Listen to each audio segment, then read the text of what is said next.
자, 그러면 우리 여의도 야전사령관 우리 이선엽 부장님 또 한번 모셔봐야죠. 네, 어서 오십시오. 예, 안녕하십니까. 네, 신한금융투자 이선엽 부장님. 어서 오세요. 예, 반갑습니다. 네, 그래 이복장이라니까요. 뭐가요?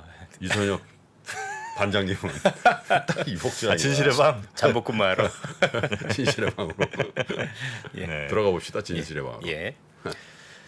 오늘도 이제 그 시작하기 전에 이제 분명히 말씀드려야 될 거는 현재 시장은 하락장이고 네. 올라도 반등이라는 걸 염두에 두고 우리가 시장을 봐야 될 것 같고 예. 오늘 뭐 많은 아이디어를 드리도록 하겠습니다. 예. 여러분들 그 리서치라는 얘기 많이 들어보셨을 겁니다. 리서치? 네. 예. 네. 리서치 센터가 각 회사에 있고 저도 리서치에서 십수년간 투자 전략 팀장을 했었었고 네. 그렇죠. 리서치가 우리말로 뭐나요? 결국 다시 찾아보는 거죠. 아, 리서치니까. 예, 리서치입니다. 그래서 뭐 리서치가 없는 거를 가지고 이제 유를 창출하고 이런 건 아니고요. 기존에 있던 걸 다 뒤져보고 이것들을 조합을 해서 어떻게 시장을 바라보면 되지? 리서치하고 리싱크 해보자. 맞습니다.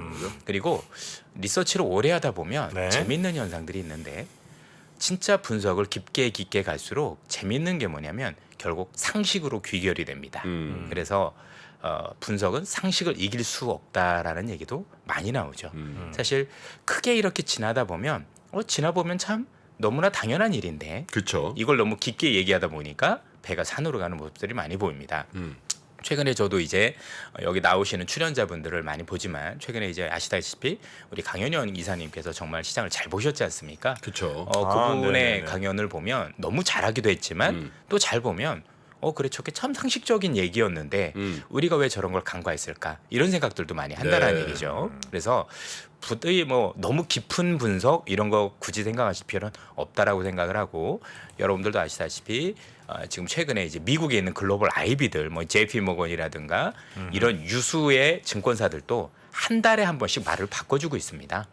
그리고 뭐 지난번에도 제가 IMF를 약간 디스를 했더니 뭐라고 하시던데 IMF는 분석을 못해서가 문제가 아니라 시기가 문제죠. 1년에 딱 2번 전망하게 돼 있습니다. 네, 그리고 네, 네. 그 2번 전망한 걸 가지고 이제 그 수정을 내는데 그러다 보니까 시적절하지 못한 게 문제겠죠. 그렇죠? 무슨 분석이 뭐 1년에 2번만 할 수가 있나요? 그러니까 이슈가 있을 때마다 분석을 하면 우리보다 훨씬 더 잘하겠지만 그렇죠. 아무래도 상반기 한 번, 하반기 한 번이다 보니 이게 이제 적절한 시점이 아니다 보니 그런 거지 분석 자체가 문제가 있지 않다는 점을 말씀을 드리도록 합니다. 네. 자, 오늘 이제 시작할 때 중요한 오늘 뉴스가 하나 나와서 먼저 말씀을 드리는데 제가 지금 나오기 전에 보니까 이탈리아의 마리오 드라기 총재가 사임을 했습니다. 네? 마리오 드라기 총재가 그래요? 예, 22 총재 출신 아니에요? 맞습니다. 굉장히 훌륭하셨던 분이고요. 네.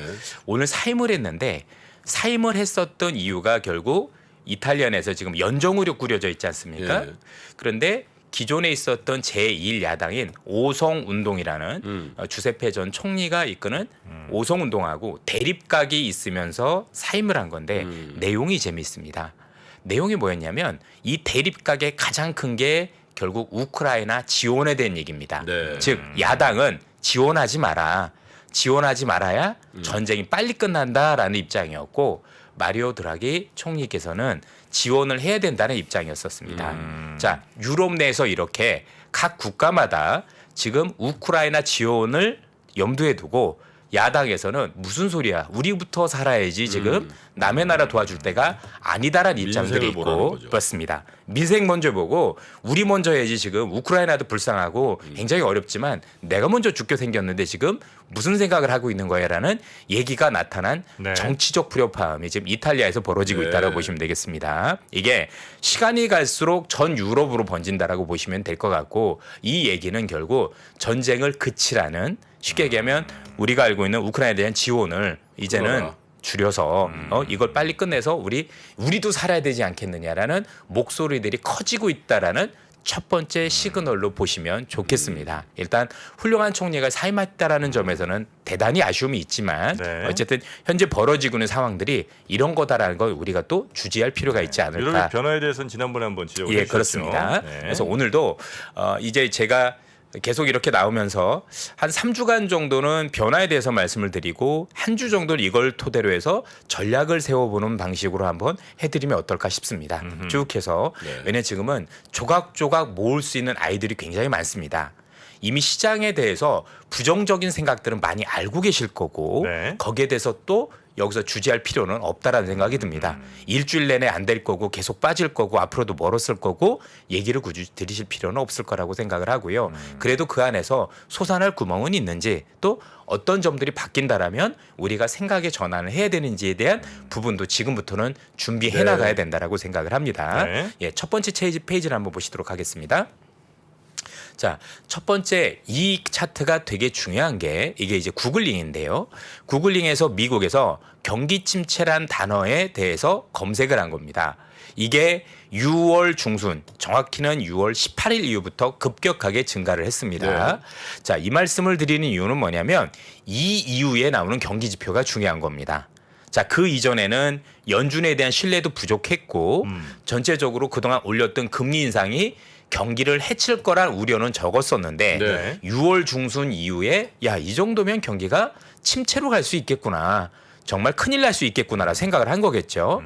다음 장 보시면 여러분들 미국 설문조사를 보니까 이미 미국인들이 70%가 경기 침체가 다가오고 있다고 믿고 있습니다. 네. 많은 IB들은 여전히 경기 침체 가능성에 대해서 뭐 40%다. 아니면 연착륙이다 이런 말씀을 하고 계시지만 미국 국민들은 무슨 소리야 이미 연착륙이 아니라 경기 침체가 올 거고 곧 다가올 것 같다라고 얘기를 하고 있다라는 얘기죠. 그러면 이 뒤에 나오는 경기 지표들 예컨대 다음 달부터 나오는 우리가 알고 있는 CPI 물가지수 네, 네. 또는 고용 지표 아니면 우리가 소비 관련 지표들이 현재보다는 굉장히 낮아질 개연성이 높죠.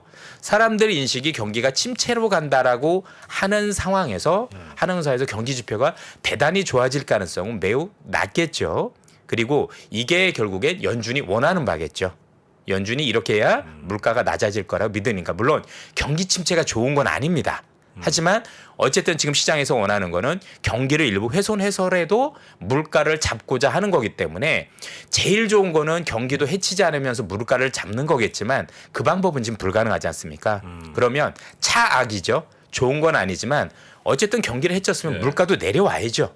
그래서 유가도 빠져야 되는 거고 그래서 일부 많은 분들이 지금 물가가 빠지는 게 좋은 게 아니야. 유가가 빠지는 게 좋은 거 아니야. 맞습니다. 정말 맞는 얘기지만 네. 그런데 그렇게라도 해야 되는 거죠. 물가 지금 경기도 안 좋은데 물가도 오른다. 이건 정말 최악 아니겠습니까? 근데 그 반장님, 네, 그게 유가가 폭락하는 날 주가 훅 빠져버리잖아요. 경기 침체 우려로 맞습니다. 유가가 예, 빠져. 예. 그게 맞나요? 그게? 저는 유가가 빠지는 게 좋은 것 같은데. 길게 보면 좋지만 해결점이잖아요, 그게. 결계에 보면 해결점이라서 좋지만 단기적으로 놓고 보면 결국 경기 침체 우려가 기업의 실적도 같이 영향을 미친다라고 보고 있는 것 같습니다. 사실 그래서 유가가 하락을 하면 저는 점차 저도 시점을 두고 나서 나쁜 뉴스라고 생각지는 않습니다. 이미 침체라는 걸 우리도 알고 있고 네. 어차피 맞이할 거라면 일정 부분 유가가 내려야 좋다라고 말씀을 드릴 수 있을 것 같고요. 그 얘기는 뒤에서도 좀 더 말씀을 네. 드리고 싶습니다. 그래서 첫 번째 아이디어는 뭐냐면 6월 중순 이후부터 글로벌 시장에서 침체에 대한 우려가 굉장히 커졌다. 네. 그리고 사람들은 그렇게 믿기 시작했다. 그러면 우리가 봐야 될 지표는 앞으로 나오는 지표들은 사람들이 경기 침체라는 걸 가정을 하고 보는 지표이기 때문에 이게 어떻게 나오냐가 되게 중요한 거죠. 그래서 오늘 아침에 끝난 미국 증시에서 보시면 월러 이사가 100bp 어떻게 생각하느냐에 대해서 대놓고 이런 얘기를 했죠. 다음 주에 나오는 소비 관련 지표가 예상보다 많이 좋다라면 올릴 수도 있지만 그게 아니라면 75bp로 끝내겠다는 얘기를 했다는 얘기죠. 이 얘기가 같은 얘기입니다. 지금 여러분들이 경기 침체를 예상을 하고 있는데 이런 경기 침체 우려에도 소비가 너무 좋다라면 올려야 되지 않겠어? 그러나 이미 시장에서는 겁을 먹고 있고 경기 침체 우려가 커졌는데 실제 소비가 지표가 좋아지진 않을 것 네. 같다라는 얘기를 했다라는 얘기죠. 그래서 지금 점차 시장은 100bp보다는 75p 정도로 몰아가는 모습이다라고 보시면 될 것 같고요. 네. 자, 여기서 하나가 더 재밌는 게 좀 뒤에서부터 제가 보도록 할게요. 네. 제가 순서를 잘못 바꿨는데 요거 한번 보시죠, 여러분들. 최근에 이런 기사도 나왔습니다. 야, 카니발 10달 걸린다더니 이제 5개월이면 나온대라고 네, 네, 해서 자동차를 빨리 받을 수 있다는 얘기가 나오고 있죠. 이게 결국엔 뭐냐면 자동차와 관련된 반도체 이제 공급 부족이 완화가 되고 있다라는 얘기도 되고 동시에 수요 감소. 경기 침체 우려가 되니까 수요 감소 얘기가 나오고 있죠. 이렇게 되면 다음 달부터 중고차, 신차 가격 지수가 빠집니다. 이번에 나왔던 미국의 소비자 물가 지수 안에서 물론 주거라는 큰 비용이 영향도 줬지만 이거보다는 에너지와 이쪽이 더 영향이 컸습니다. 그러면 이미 유가도 빠졌고 중고차 가격 지수도 다음 달부터는 내려갈 가능성이 굉장히 높다라는 걸 이게 시그널을 주고 있다라는 부분들도 기억을 해 주셨으면 좋겠습니다. 한두 달 가지고는 아니겠지만 몇 달에 걸쳐서 소비자 물가 지수가 내려가면 인플레이션 정점에 대한 기대가 살아날 수 있다라는 점에서 말씀을 드립니다. 자, 그러면 여기서 중요한 게 네 말대로 지금 침체 우려도 있고 그래서 유가도 내려가고 중고차 가격도 내려가서 인플레이션 지표가 꺾인다라면 연준이 혹시 완화적으로 돌아서거나 또는 혹시 금리 인상폭을 줄일 수 있을 것 아니냐, 그러면 지수가 반등할 수 있지도 않을까라는 생각을 할 수 있겠죠. 거기에 대해서 쐐기를 받은 뉴스가 있습니다. 아마 여러분들께서 올 여름 이후에 뭔가 조금 야 이거 시장 좋을 줄 알았는데 왜 이렇지 하면 바로 이 기사 때문일 거라고 생각을 합니다. 한번 보시죠. 며칠 전에 리치먼드 연은 총재께서 1970년대식 스톱앤고 통화 정책은 피해된다라고 얘기를 했습니다. 이 얘기가 뭐냐면 1970년도에 있었던 1970년에서 80년도에 있었던 미국의 물가를 보면 처음에 물가가 많이 오를 때 연준이 급격하게 금리 인사했다가 잡았습니다. 물가를 잡고 나니까 시장에서는 야 이렇게 물가를 잡고 나오고 금리를 올리니까 경기가 안 좋아지잖아라는 얘기가 나오자마자 통화 정책을 완화를 했어요. 그래? 경기가 나빠지는 것 같으니까 그러면 내가 금리를 안 올려볼까? 일부 내려도 볼까라고 했다가 금리가 다시 급격하게 상승을 하면서 안 좋아진 거죠. 쉽게 표현드리면 암이 재발한 거죠. 암이 일부 나았다라고 생각을 해서 네. 항암 치료를 중단하니까 암이 재발해서 사망했었던 게 1980년대 초반 폴 볼커 의장의 방식이었다라고 보시면 될 것 같습니다. 폴 볼커. 예, 폴 볼커. 그럼 여러분들 이 사람이 얘기한 게 뭐냐면 이겁니다. 자, 지금 있는 인플레이션을 싹을 잘라야 되겠죠. 싹을 자르려면 다소 다음 달부터 이런 소비자 심리 지수가 내려가고 또 중고차 가격이 내려가고 유가가 내려가서 인플레이션이 완화될 조짐을 보이니까 네. 연준이 뭔가 금리 인상을 중단하지 않겠느냐까지는 아니더라도 최소한 이제 완화적으로 갈까란 기대가 있어서 반등을 할 때 그 반등의 싹을 자를 가능성이 높다라고 보시면 되겠습니다. 네. 이게 아마도 많은 투자자분들께서 올 하반기로 들어갔었을 때 제일 주의해야 될 점이 이게 아닌가. 네. 그래서 만약에 인플레이션에 대한 우려가 완화되면서 우리가 알고 있는 연준도 다소 시각이 변할 거다라는 기대로 반등을 할 때는 따라가지 않으시면 좋겠다는 말씀을 드리고 싶어서 이 기사를 가지고 왔습니다. 네. 그래서 이미 시장에선 경고를 하기 시작했고 연준은 이 실수를 하지 않기 위해서 굉장히 노력을 할 거고 이미 그거에 대해서는 시장에 시그널을 줬다라는 얘기입니다. 근데 지금 얘기 드려도 그때 또 다 잃어버릴 수도 있기 때문에 말씀을 드리는 거고 향후에 이런 어떤 시기가 다가오면 다시 한번 제가 리마인드를 시켜드리면서 따라가더라도 이때는 아닙니다라는 말씀을 한번 드릴 기회가 있을 거라고 생각을 합니다. 그래서 향후에 나오는 물가 지표가 내려간다고 해서 어설픈 긴축 완화에 대한 기대로 오르는 거에 대해서는 다시 조심을 할 필요가 있다. 뭐 단기 매매 정도는 좋을지 모르겠으나 뭔가 이게 조금 추세적으로 변한다라고 생각을 해서 들어가는 건 좀 무리란 말씀을 드리고 싶은 겁니다. 네. 자, 그 다음에 드리고 싶은 말씀은 이제 요거 한번 보시죠. 제가 일부러 한번 차트를 가지고 왔는데요. 이게 여러분들 미국 같은 경우는 기준금리하고 주가하고 어떻게 움직이느냐 이게 유일하게 다른 사례이기 때문에 가지고 왔습니다.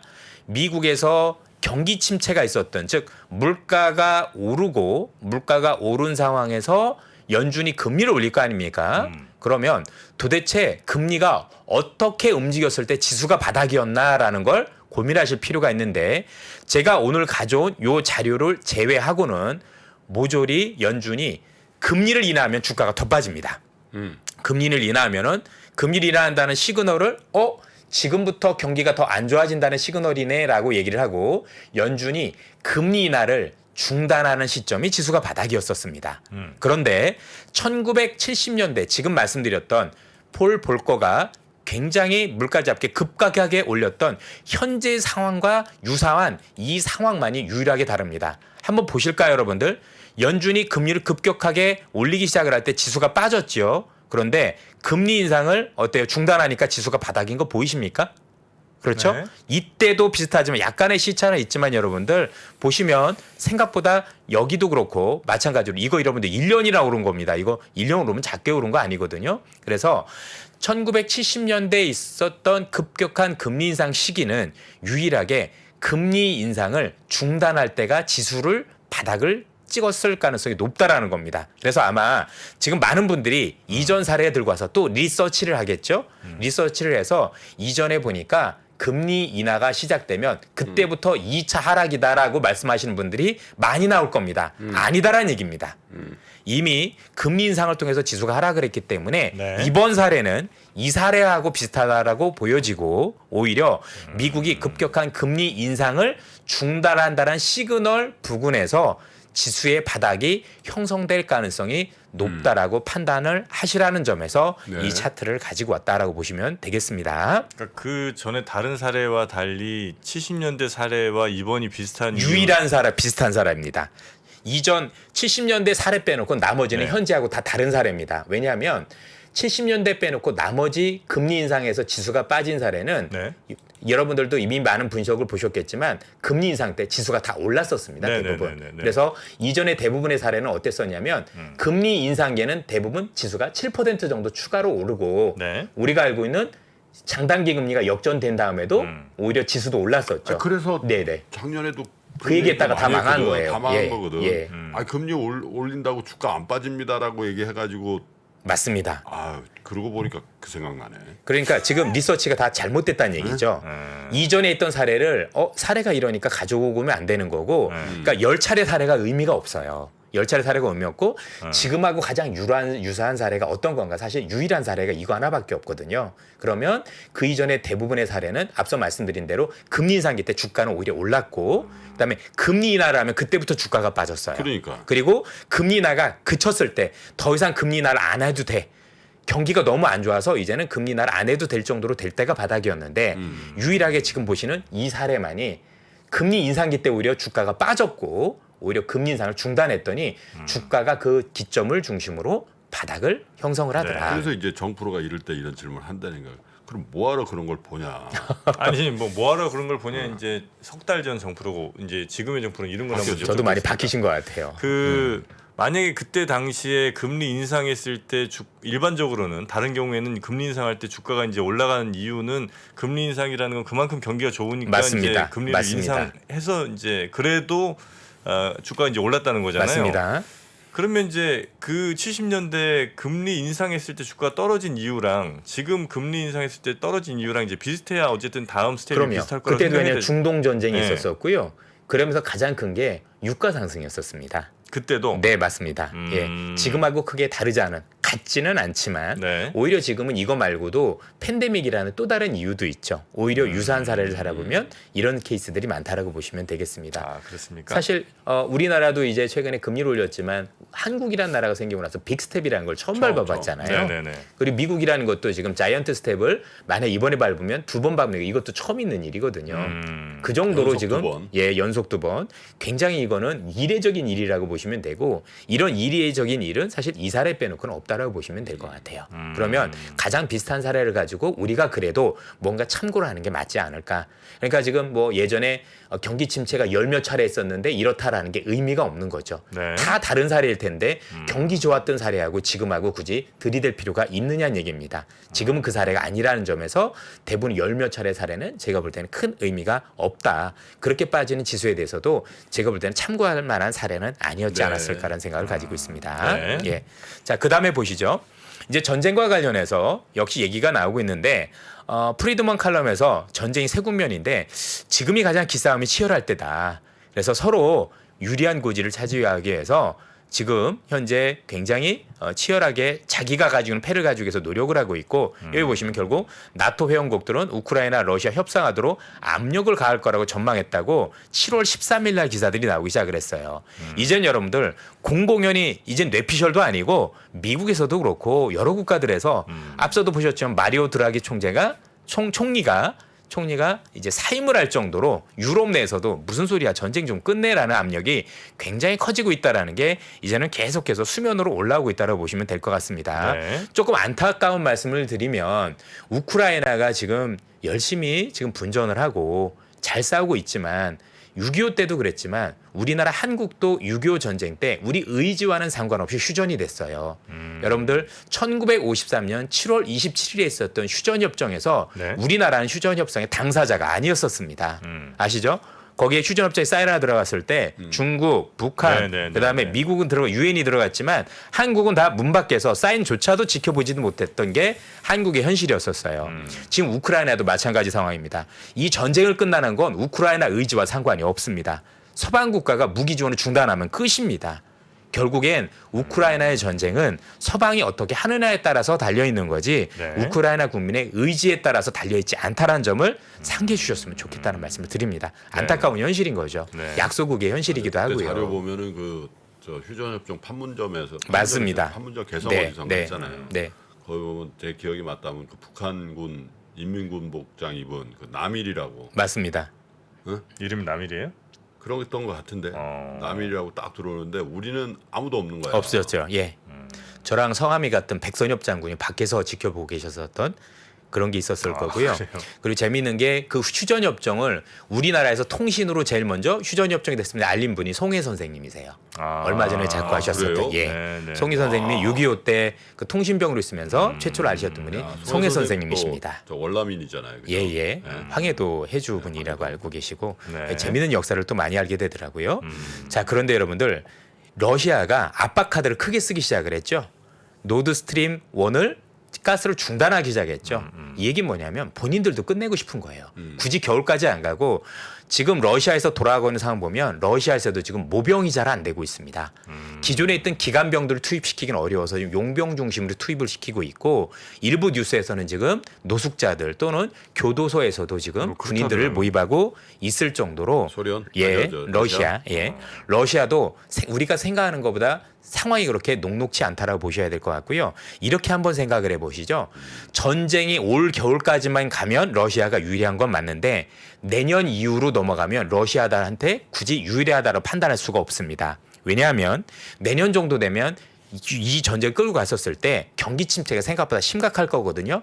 장담컨대 유가는 이 부근에 있지도 않고 여기서 반토막 이상이 납니다. 네. 러시아가 계속 전쟁을 끌고 갈 수 있는 가장 강력한 무기는 고유가죠. 고유가인데 그 고유가가 경기 침체로 인해서 이게 아자작 내려가기 시작을 근데 한다면 그거는 좀 다르게 봐야 되는 거 아니에요? 고유가를 유지하기 위해서 전쟁을 계속 하고 있는 거 아니에요? 얘기는 그렇게 하는데 실제 최근에 유가 빠지는 건 그렇지 않더라고요. 그래서 빠져봐야 근데 100불인데 뭐. 그렇다라고 생각을 했는데 그렇지 않다라는 분석 자료들이 나오기 시작을 했습니다. 뒤에 그래서 제가 오늘 자료를 가지고 왔습니다. 네. 예.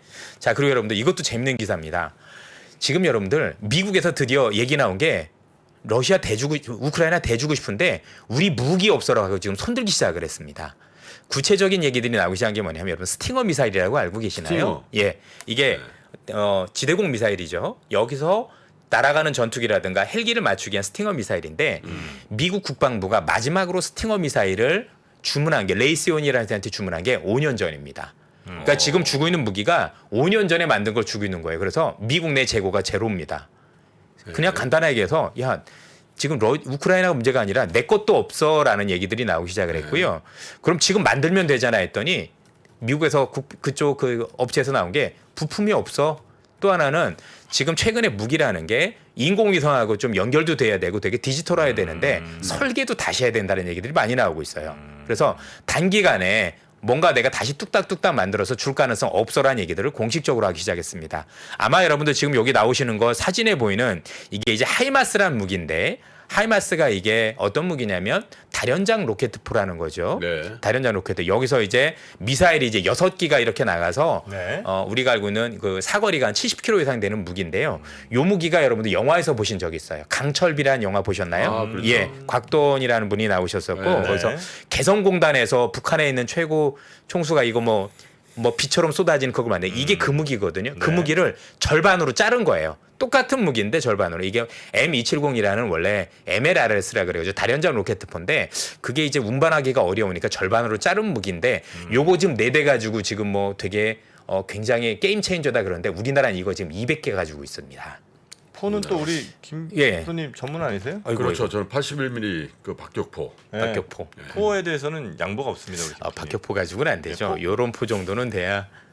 전 아좀 해봐요. 우리도 보병 대대급. 질 수 없잖아요. 우리도. 보통 일반적으로 포에서 좀 큰 포들은 155mm 정도는 돼야 어디 가서 조금 81mm입니다. 예. 아 이거 뭐예요? 이거 장난감이잖아요. 그러면. 대대급 공용화기 중에 가장 위력적인 몇 거. 킬로 날아가요 이거는? 뭐가? 81mm는 81mm가 뭐 한 4, 5km 날아갈 거예요. 됐어. 하지도 마.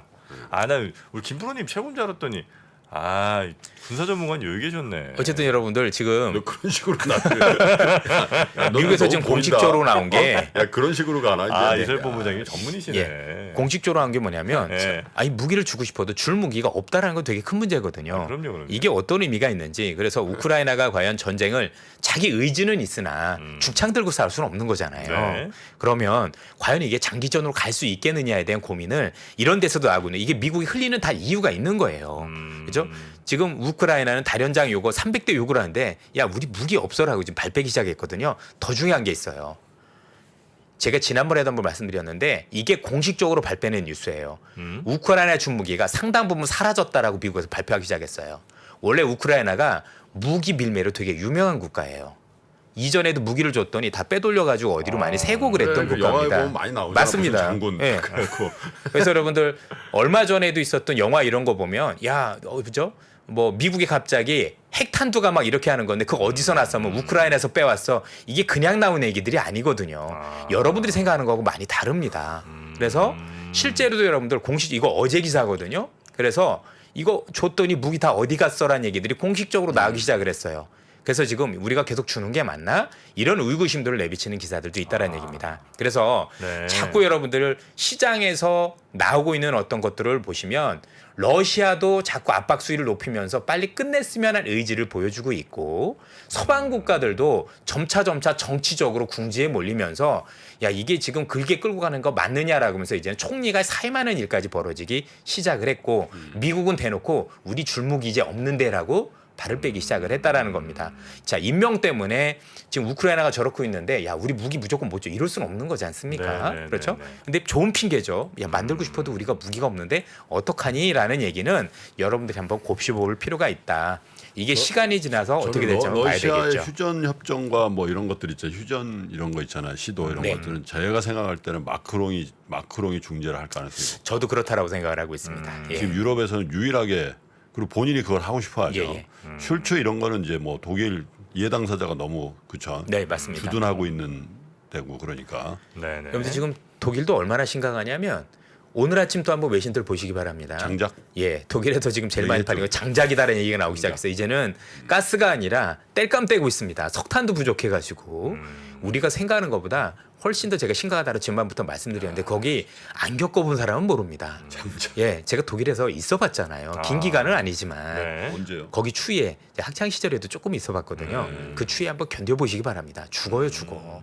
안 겪어본 사람은 그 추위를 모릅니다. 여러분들 유럽의 군대들 보면은 군이 전부 다 외투가 이게 되게 롱코트인 거 알고 계시죠? 그렇죠. 얼마나 추면이에요. 우리처럼 반코트로 못 합니다. 너무 추워서. 우리도 추운데 그 롱코트 줘야 되는 거 아니에요? 그럴 수도 있습니다. 어디 계셨죠, 우리 김표님? 부천. 얘기도 하지 마세요. 군대는 다 추워요. 춥습니다. 네. 우리 네. 이설 장군님은 예, 저는 이제 육군본부. 뭐야? 다 여기 진짜. 후방에만 계셨네. 그 본부잖아요. 그래도. 아, 예. 정말 실망입니다. 정부로는 저요? 저는 공군 최전방이에요. 어디? 대전. 공군 태전방은 횡성이라 했잖아 내가. 거기는 발전비. 제대로 된 본부가 아니고 공군 최전방이에요. 진짜. 실망입니다. 자, 진짜. 그러면 제가 혹시나 하나 고백할게요. 81mm 소대장을 했는데 81mm 그 포 중에 멍텅구리탄이라고 있어요. 훈련용 10kg짜리인데 쭉 날아가면 사거리가 100m야. 연습용이라서 네. 포를 박은 거는 경기도 부천시 원미구 작동이고 그 멍텅구리탄 100m 딱 날아가서 떨어지는 데는 서울시 강서구 신월동이었어요. 접경 지역이라는 거지. 서울시와 부천시에 음. 접경해서 활동하셨다. 근데 그 제일 터지는 높은 건 거지, 터지는 건 58 아닌 거죠, 그거는. 그건 그냥 쇠뭉치야. 뿅. 퉁. 그래서 소대장 처음 가면 우리 저 사병들이 소대장 테스트한다고 그걸 그 배낭에 넣지. 아, 그걸 짊어지고. 약간 놀리는 거군요. 그런 얘기로 지금 중요한 시간 한 4, 5분을 보냈어야 됐을까요? 자, 다음 얘기를 해드리도록 하겠습니다. 네. 그럼 여러분들 여기서 중요한 게 많은 분들이 이제 반론을 주시는 게 뭐냐면 뭐 시기는 잘 모르겠으나 그래 네 얘기대로 뭐 겨울이 됐든 언제 됐든 한번 휴전을 한다라고 치자. 그런데 러시아가 이미 전범이고 그런 경제 제재가 풀릴 가능성이 없다라면 현재하고 다른 거 아니겠느냐. 네. 뭐가 다를 거야라는 건데 거기에 대한 반론을 말씀드리도록 하겠습니다. 이게 어제 여러분들 국제금융센터에서 내온 자료입니다. 국제금융센터는 정말 객관적이가 좋은 자료를 냈는데요. 이게 뭐냐면 지금 우리가 알고 있는 우크라이나 전쟁 이후에 러시아 원유는 한 번도 감소한 적이 없답니다. 에? 자, 우리가 우크라이나 이 전쟁이 발발했었을 때 통상적으로 러시아가 현재 시장에서 수출하고 있는 하루에 300만 배럴 또는 500만 배럴까지 전체적으로 원유 수급이 감소해서 유가가 많이 오를 거라고 예상을 했었었고 네. 실제 이때부터 오른 유가가 언제 올랐냐면 2월 24일이었잖아요. 그때 90달러 초반이었었다가 그렇죠. 120달러까지 올랐거든요. 예. 그런데 이까지 오른 전부 오른 게 이건 전부 다 전쟁 프리미엄이었다라는 얘기입니다. 공급이 준 적은 없다. 없습니다. 네. 이건 확인이 된 상황이라고 보시면 될 것 같고요. 여기 한번 보시죠, 여러분들. 시장에서는 원래 하루에 300만 배럴 감소할 거라고 예상을 했는데 러시아 해상 원유 수출을 보니까 5월에 일일 381만 배럴에 의해서 6월에는 종전 전쟁 전보다도 오히려 증가했다라는 얘기가 나옵니다. 실제는 더 늘었어요.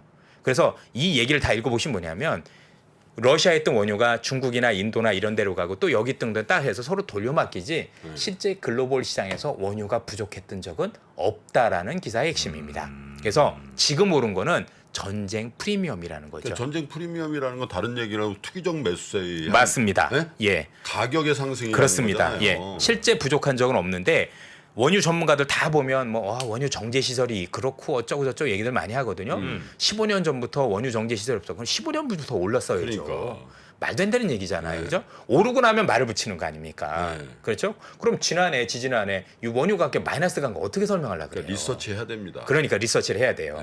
중요한 건 원유가 부족했던 적은 없다예요. 그러면 만약 여러분들 제재가 풀린다고 하면 최소한 전쟁 프리미엄은 사라지겠죠. 네. 빠지면 쭉 빠질 수 있다는 쭉 빠집니다. 최소 20% 날아간다라고 보셔야 되겠죠. 그렇죠? 왜냐면 지금 데이터도 공식적으로 나오기 시작을 했죠. 러시아의 원유 수출은 줄어든 적이 없다. 그리고 각국이 이걸 돌려막기를 해서 실제 원유 수북은 타이트하지 않았다라는 결론이 나온 거죠. 전쟁 이후로 그래갖고 뭐 미국이 무슨 전략 비축유 뭐 풀었죠. 네, 그게 뭐- 투기적 수요였던 거예요. 다 보면. 아 그래요? 예, 물론 이런 반론이 있습니다. 여기 밑에도 나오지만 그동안 이제 가스에 대한 부분이 있기 때문에 연료를 떼기 위해서 일부 가스에 대한 수요를 원유로 돌려서 수급적인 영향이 있을 수도 있다는 얘기를 할 수도 있는 거겠죠. 그렇죠? 거기에 대해서는 저도 반론은 못했지만 그게 네. 30불까지 올릴 만한 기사냐라고 생각을 하면 그건 아니다라고 그러니까 보는 이제 거죠. 저게 선물 시장에서 이제 거래되기 때문에 네. 실제로 예를 들면 우리가 뭐 주유소 가서 기름 넣는 거 그 수요만 있다. 예. 그러면 저렇게 유가가 급등락이 수가 없죠. 그러니까 많은 투자자분들께 생각하시는 게 로렌스 서머스 교수님조차도 이번에 전쟁이 만약에 휴전이나 이렇게 되면 시장 상황을 달리 봐야 된다고 얘기하잖아요. 나쁘지 않다. 경기 침체까지 안 하고 돌릴 수 있다고 얘기를 하고 있는 거잖아요. 그 의미가 이런 의미인 거예요. 그런데 지금 뭐 전쟁이 끝나도 제재가 안 풀릴 거니까 유가는 계속 오를 거고 사실 다 제가 볼 때는 납득하기 어려운 분석들을 하고 있다라는 거죠.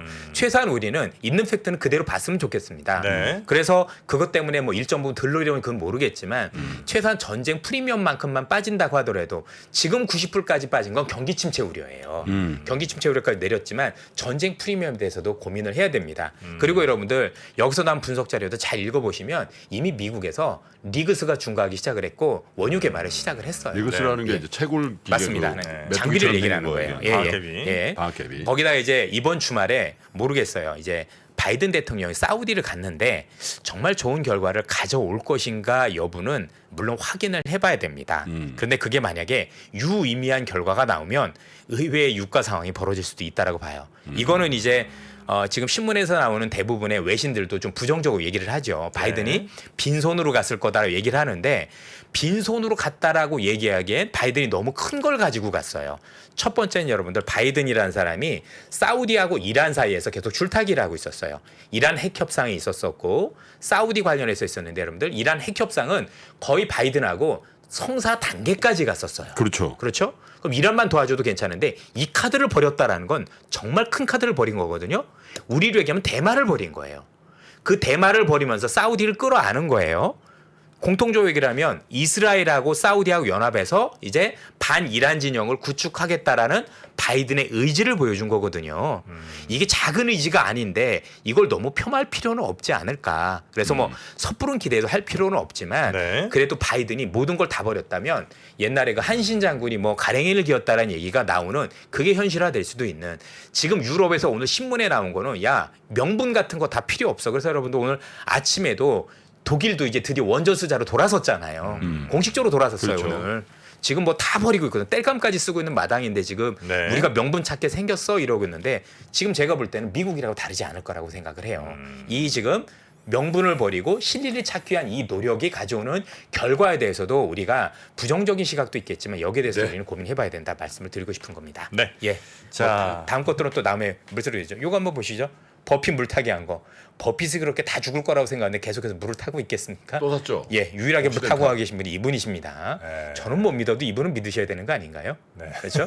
여기 나온 그 누군보다도 이분이 더 훌륭하신 분 아닙니까? 에는 정보 예. 자꾸 사는 아무튼, 버핏 이야기까지 예. 오늘 듣도록 하겠습니다.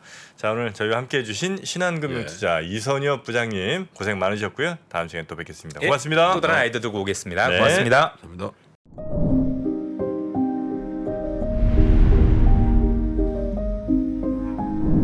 게임에서 살인은 가능한데 성폭행은 안 되는 이유는 무엇입니까? AI에 의해 활동하는 가상인간은 법인격을 가질 수 있을까?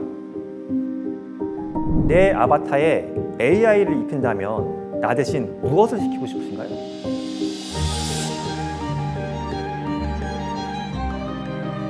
질문 자체를 만드는 걸 질문으로 드리고 싶었어요.